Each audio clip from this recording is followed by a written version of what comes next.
Meus irmãos, a paz do Senhor, mais uma semana que estamos iniciando de estudo. Nessa semana estaremos estudando a lição de número 11, que nos tem por título O Zelo do Apóstolo Paulo pela Sã Doutrina. E hoje, segunda-feira, nós estaremos meditando um pouco na carta aos Hebreus, capítulo 6, verso 1 e 2.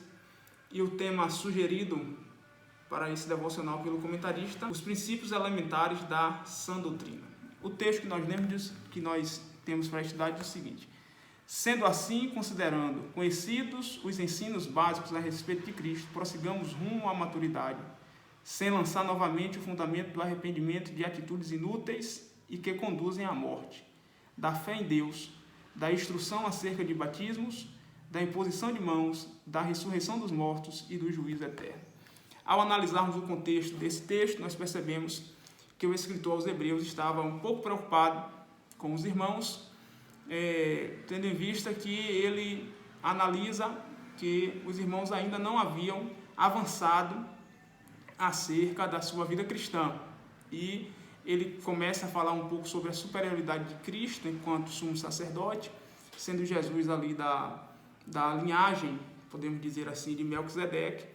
Porém, ele percebe que ele não tinha como se aprofundar naquele assunto, porque aquelas pessoas que já caminhavam há algum tempo como cristão ainda não estavam maduros o suficiente para compreender aquelas coisas. E nesse texto que nós lemos, ele lança a mão de alguns princípios elementares da doutrina cristã. E os princípios são esses, que eu aqui de forma bem rápida irei falar aqui aos irmãos. Ok, mas quais são os princípios elementares da sã doutrina que o escritor aos Hebreus estava se referindo?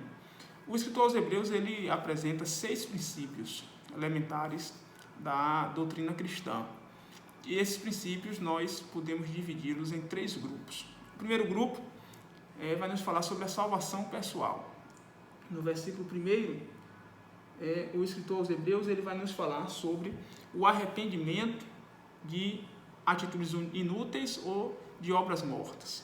Então, o primeiro princípio para a salvação pessoal que a igreja necessita continuar ensinando é acerca do arrependimento de pecados. Porque se o homem não entender, através da ação do Espírito Santo, que ele é pecador, ele não buscará a Cristo, não entenderá que necessita de Jesus. E talvez viverá fazendo boas obras, acreditando que através das boas obras ele alcançará a salvação.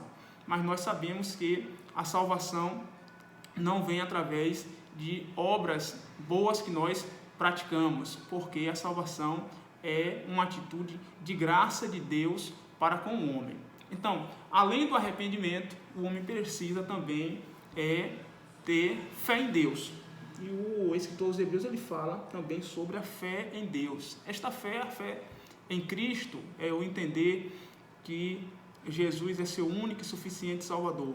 Porque também não basta apenas se arrepender de uma má atitude e não acreditar em Cristo como seu único e suficiente Senhor e Salvador. Então a igreja ela precisa continuar instruindo seus membros e pregando também acerca do arrependimento e da necessidade da fé em Cristo como Senhor e Salvador da sua vida. O segundo grupo apresenta mais 2 pilares. O pilar da doutrina dos batismos e da imposição de mãos. O versículo 2 diz da instrução acerca de batismos, da imposição de mãos.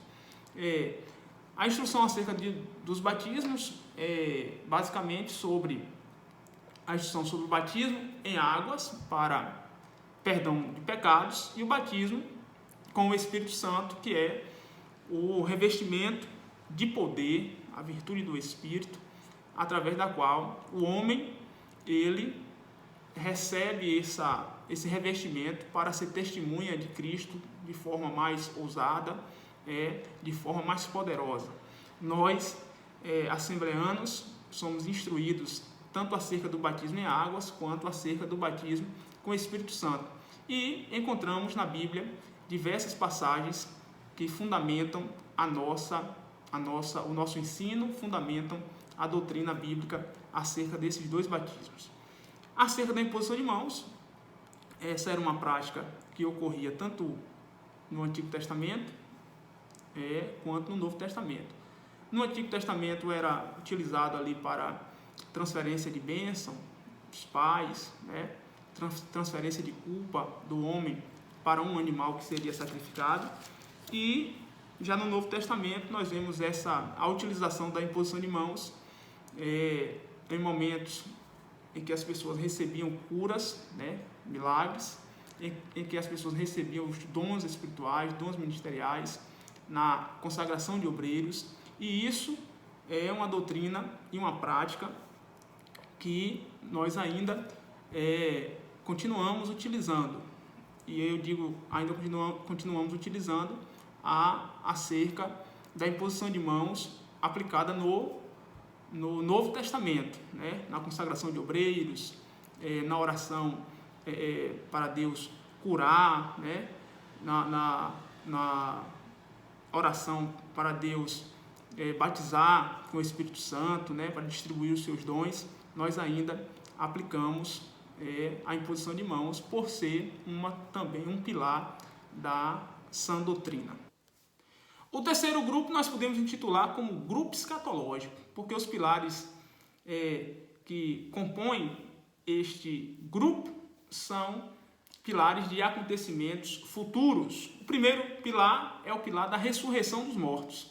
Paulo fala sobre isso com a igreja em Tessalônica, e ele diz que aqueles que morrerem em Cristo ressuscitarão primeiro.